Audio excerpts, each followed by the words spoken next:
Welcome to World of Marketing Podcast, a Foster Web Marketing production. Here's your host, Tom Foster.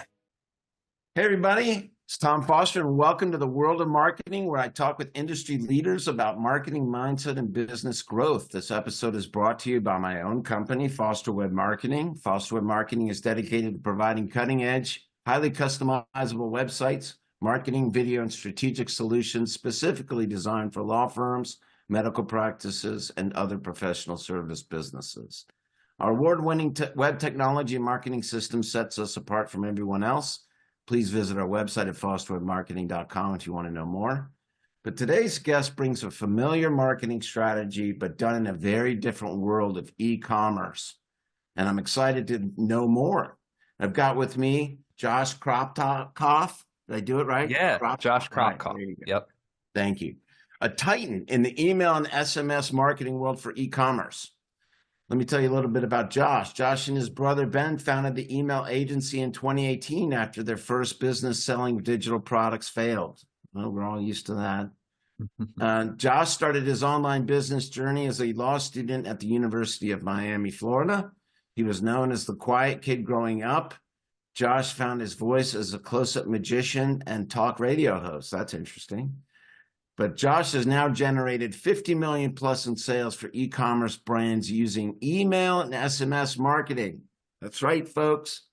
This is a guy that's done it big. He's helped Mixtiles, a home decor brand, generate almost 5 million from email in just 3 months, an increase of nearly 700% year over year. That's impressive. He tripled BFCM sales in 2021 for Craft Sportswear, sponsors of Olympic athletes, went to increase year-over-year email sales by 116% in 2022. And he raised $500K using email and SMS for Children's Miracle Network and Critical Care Comics for a client selling gaming, artwork, and merchandise. Wow, that's diverse. Josh is also host of the Email Revolution podcast, where he tells the stories behind his entrepreneurship journey and features guests who use email marketing to build their brands. His LinkedIn is here. If you would like to learn more about him, linkedin.com/in/Josh-Kropkof.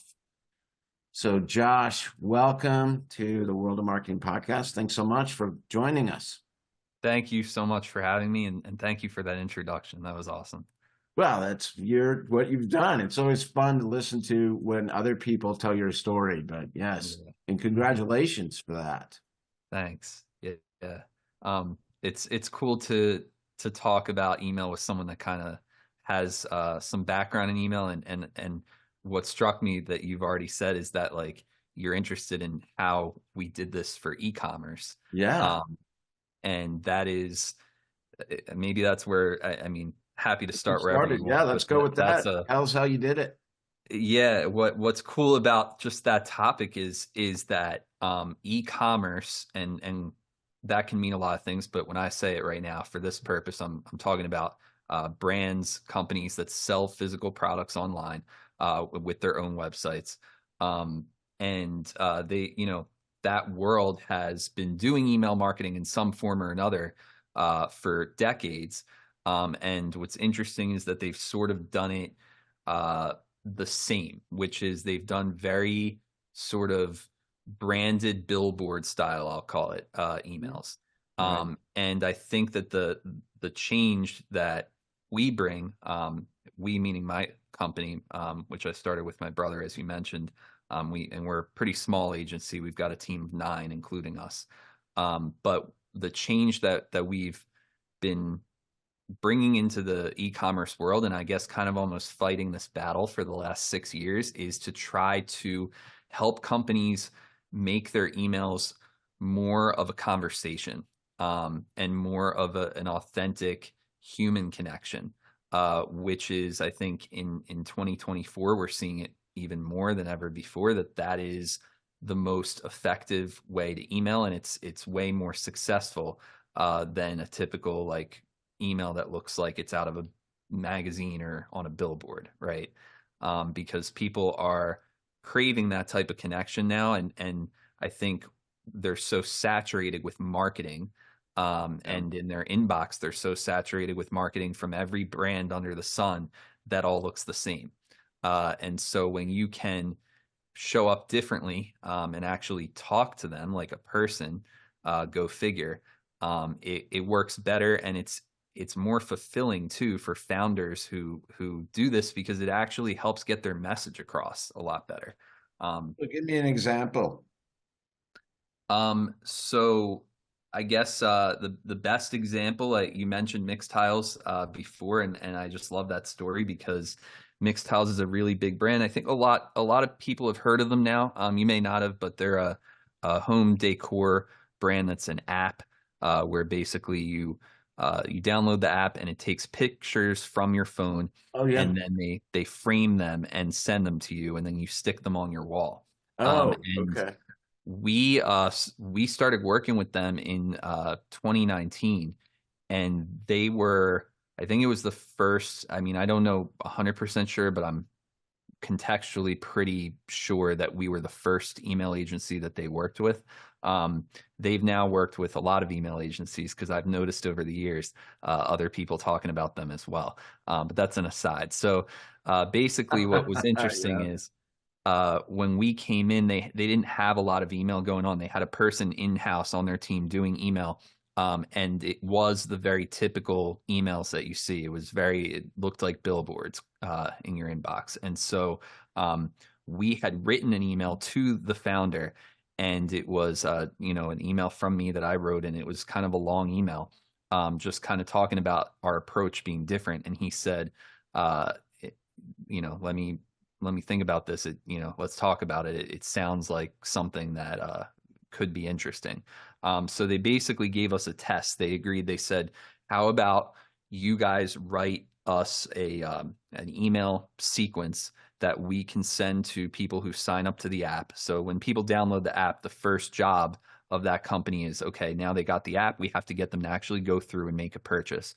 And so they said, we have this one already, but if you make one and it beats what we're doing, then we'll work with you. So we said, okay. That's smart. Yeah, and we were happy to do the test. So they ran this test for 100 days. And what was interesting is what we created was the complete opposite of what they were doing. We actually went to an extreme with it for this test, and we wrote plain text emails, 10 of them, that were all messages coming from a person that we made up.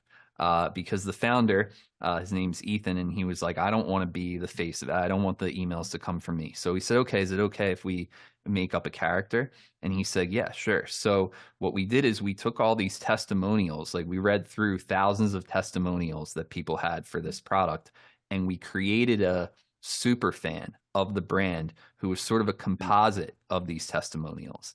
And her name was Colleen, and she has Mixtiles all over her house. She's like just this super fan. She like figures out for every occasion, every holiday, everything. She loves to just get these pictures and put them on her wall. So what was cool is the email sequence that we created was her sharing her story, and then talking about other people's stories that she had heard of people using this product. And so the end result was that they ran this test for 100 days, and the email sequence that we put together had higher metrics in every single area. So open rate way higher because the delivery was better, right? Mm-hmm. Click-through rates higher, and placed order rates higher. So it did 80, I always forget, it's 82 or 83. It was either 82 or 83% more sales and revenue in the tests against their sequence. So they from that point on, we worked with them, and what was interesting, they actually blew up at that time.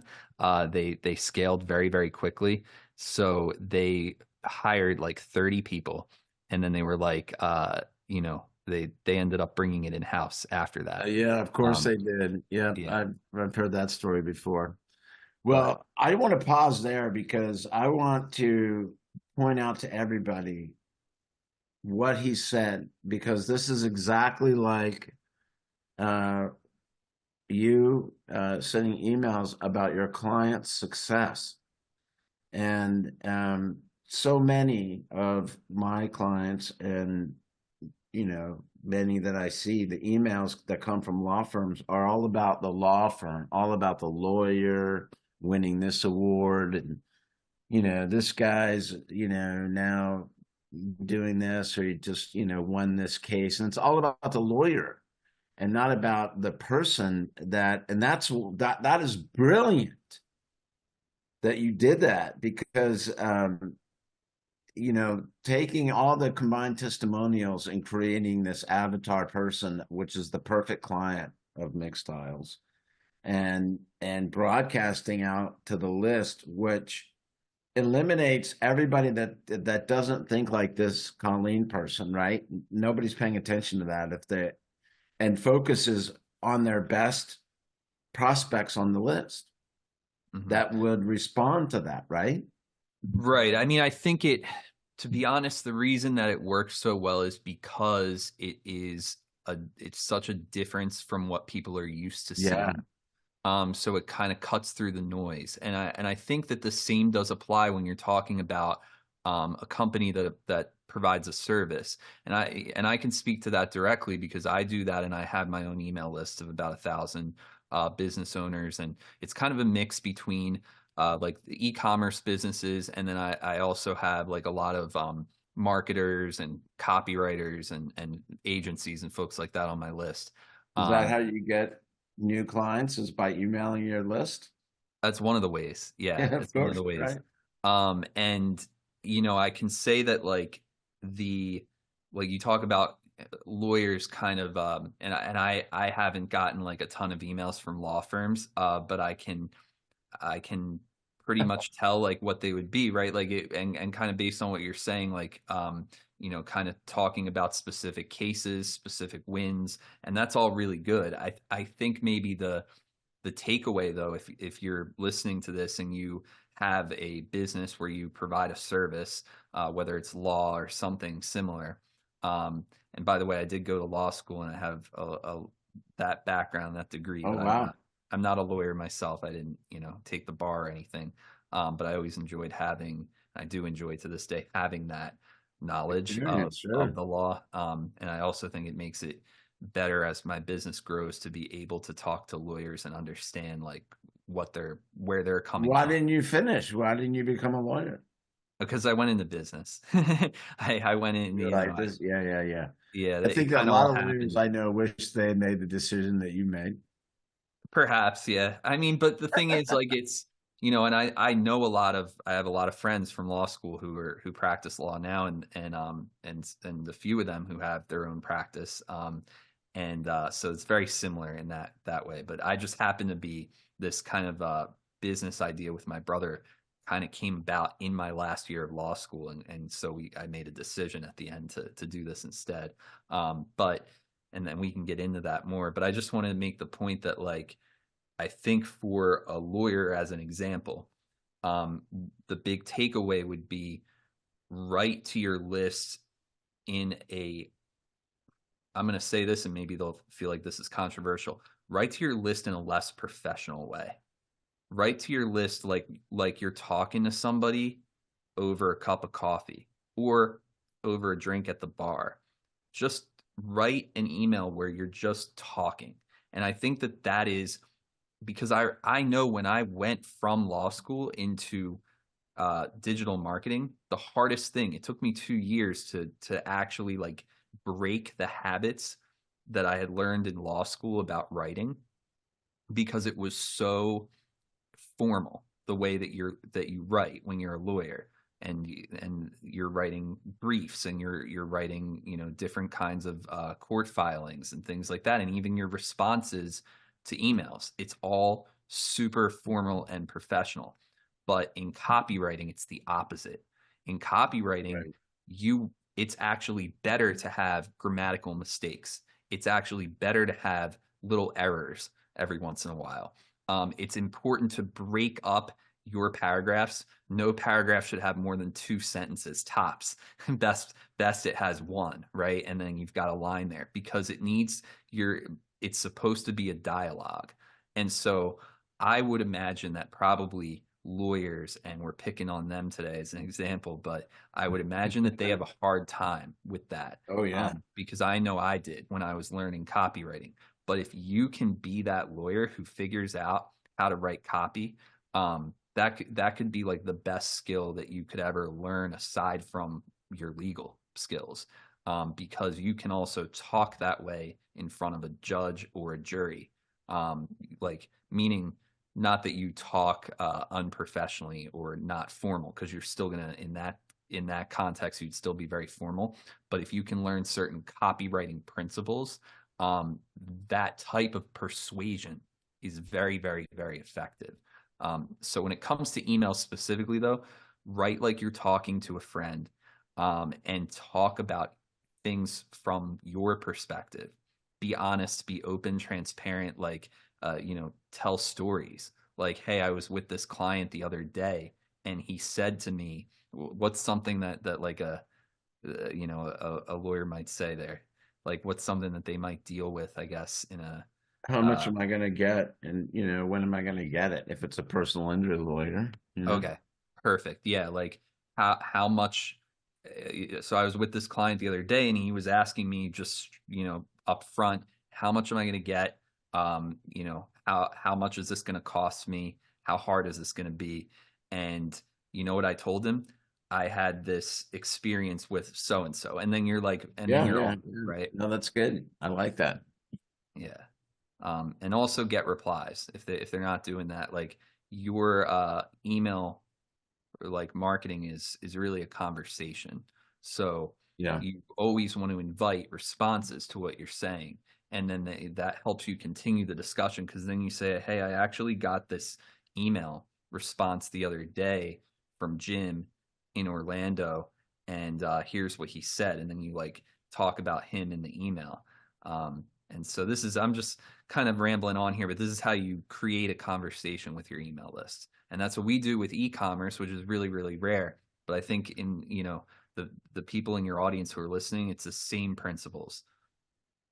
So are you encouraging the conversation to stay in email, or do you have links in your email to buy products, or do you do a combination of both? Yeah, of course, of course. The important thing is, and this is something that's missed, I think, a lot in email, it's called the rule of one, meaning that an email should have one focus. So where people get into trouble is when they do like an email newsletter, which to a lot of people means it's sort of an update newsletter where the email has links to a bunch of different stuff. So here's my blog article on this. Here's a service here that I'm offering. Here's some products. Here's this other thing. And it's like too many different places in the email. It's way more calls to action.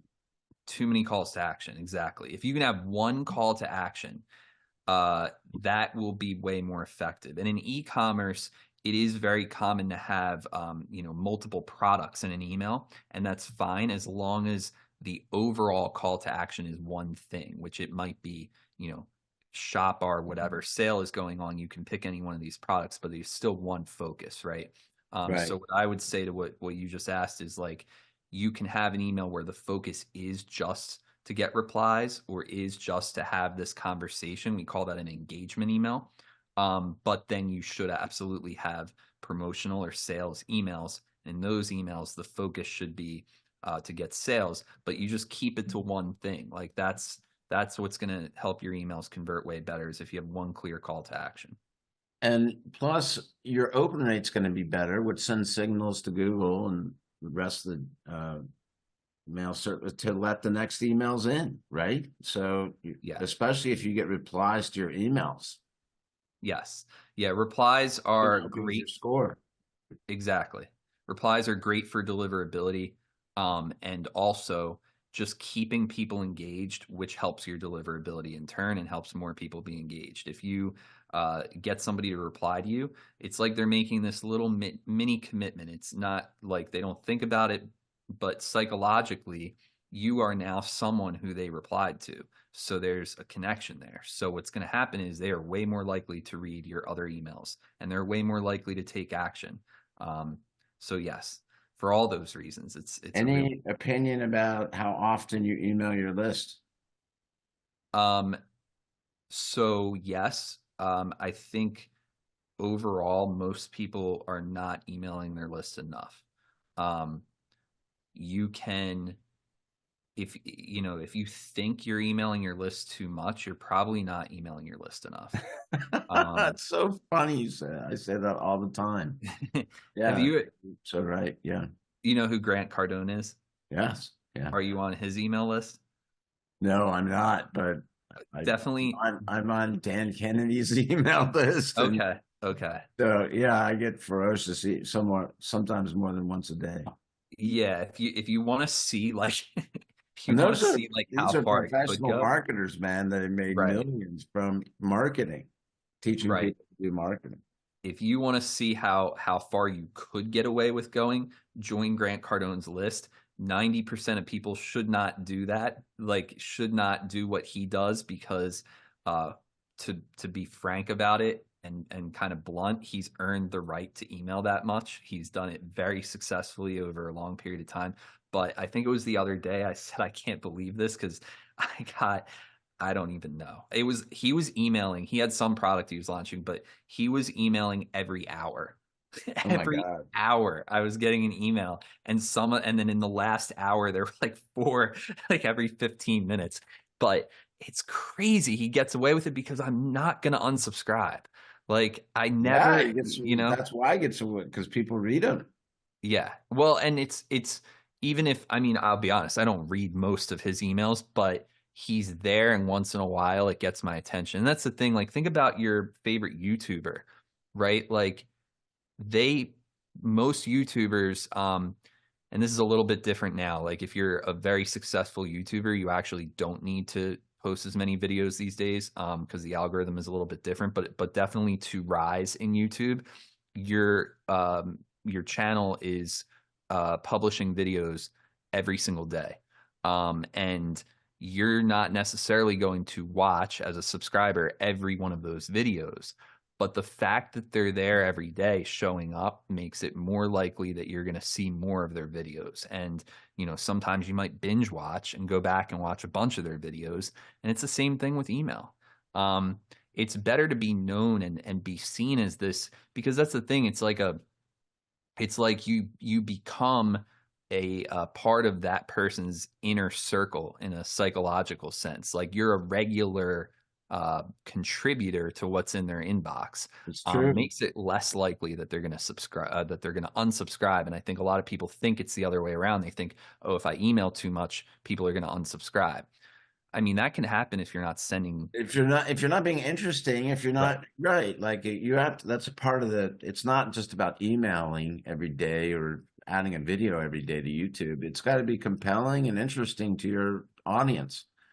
Right. I'm with you about that. Like I can't wait for my favorite YouTuber to come out with new stuff. Exactly. Who do you watch on YouTube?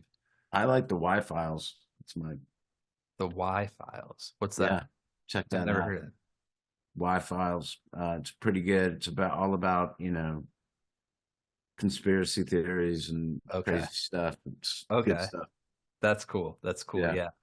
And he does a great job producing it. He does and you can tell how much effort he puts into it. It's not just a BS channel.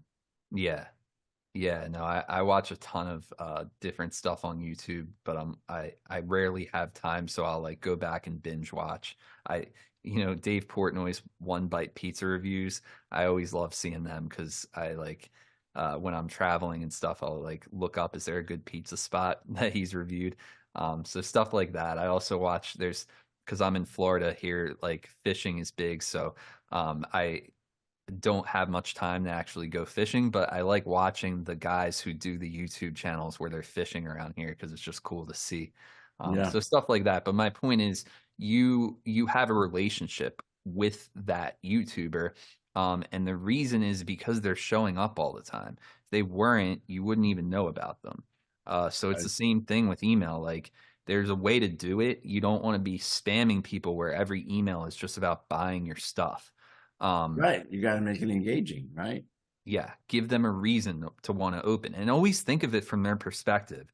Right. I like that's one of those things that it's funny, like people don't think about it. Like what I get asked all the time, like, what about subject lines? Like, how do I come up with a good subject line? Think about it from their standpoint. What would make you open the email? That's all you really have to do. Put yourself in their shoes. Think they're looking in their inbox. What would get your attention and make you open? That's the easiest way to come up with good subject lines. It's not that hard. Yeah. I mean, what I tell them, and I think this is pretty much what you're saying, is like, what are the questions that they have top of mind? What are your Mhm. perfect client avatar questions that they ask that are boring to you, but important to them? And here's the other thing too, is that you don't need to do it once. You need to do that subject more than once, because you'll have Yeah. certain people paying attention, and do it differently. I'm not saying repeat the same email over and over again, but you can certainly recreate the subject question in a variety of ways. And people need to be reminded of things, multiple times, and see it multiple times for them to start. Oh yeah, the first time they might not even see it at all. Second time, it might pique their interest. Third time, yeah, I'm going to do something about that. But the point is that Right. you got to keep swinging at the pitches.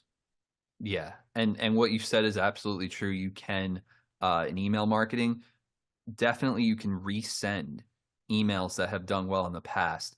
What I don't advocate for, that a lot of e-commerce businesses get this wrong, is it's not good to resend the same email that you just sent.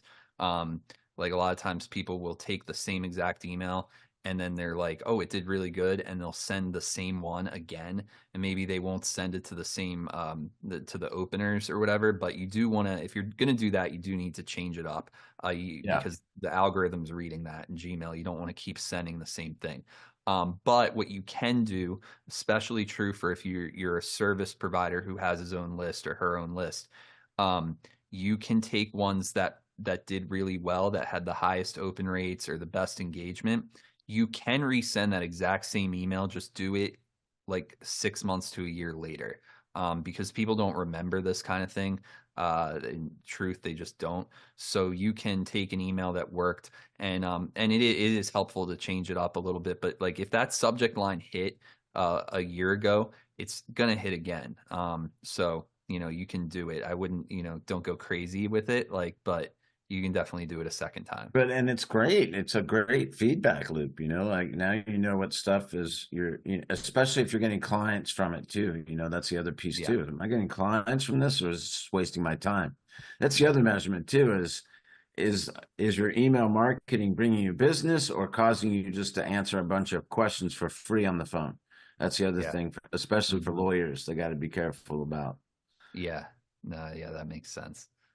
Well, I had a whole bunch of questions, but you just answered them all pretty much in our conversation. It was a very easy conversation, Josh. I got to tell you, I Okay. love talking to other marketers and hearing Yeah. their perspective, but we're very much in sync with the way that we do things.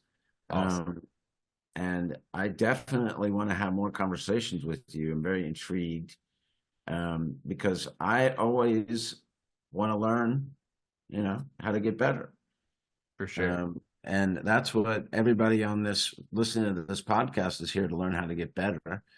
How does somebody, if they want to get to know you a little bit better and know what you have to offer, how does somebody get in touch with you? So the best thing they could do is get on my email list, because Yeah. yeah, I mean so it's called the Email Revolution newsletter.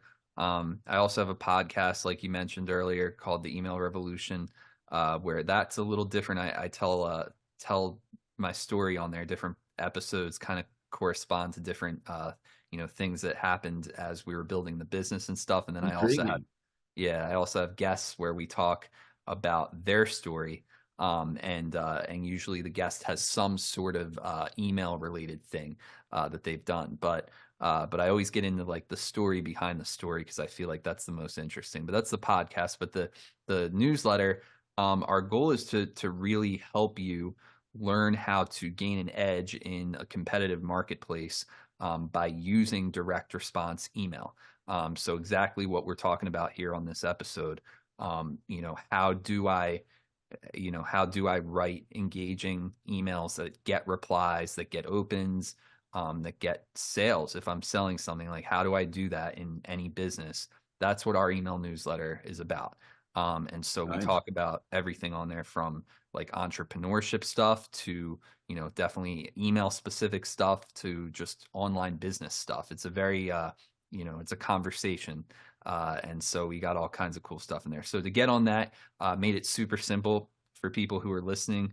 That way you don't have to write anything down. It's just email123.club, email123.club, and you just type that in. You don't have to type in HTTPS or any of that. Just email123.club, and it'll take you right to the thing to join our newsletter. Super simple. I'm going to join. And you can, if you're on there, you can just, you'll get emails directly from me. And if you want to reach out to me directly, you can just, reply to one of my emails. And if you're interested in the my company, our website is theemailagency.com. T. Yep, exactly. That's great. I love it. Well, it's been a pleasure, Josh, talking to you. I appreciate you jumping on and giving us this insight. And everybody, I'm telling you, man, he knows what he's talking about. He's put it to work, and it's been very successful for the clients that he's worked with and for himself. So I encourage everybody to get on this email123.club and get more information. I know I'm going to. All right, Josh, thank you so much. It's Tom Foster on the World of Marketing, everybody. You all have a wonderful day. Josh, hang tight. All right. Thank you.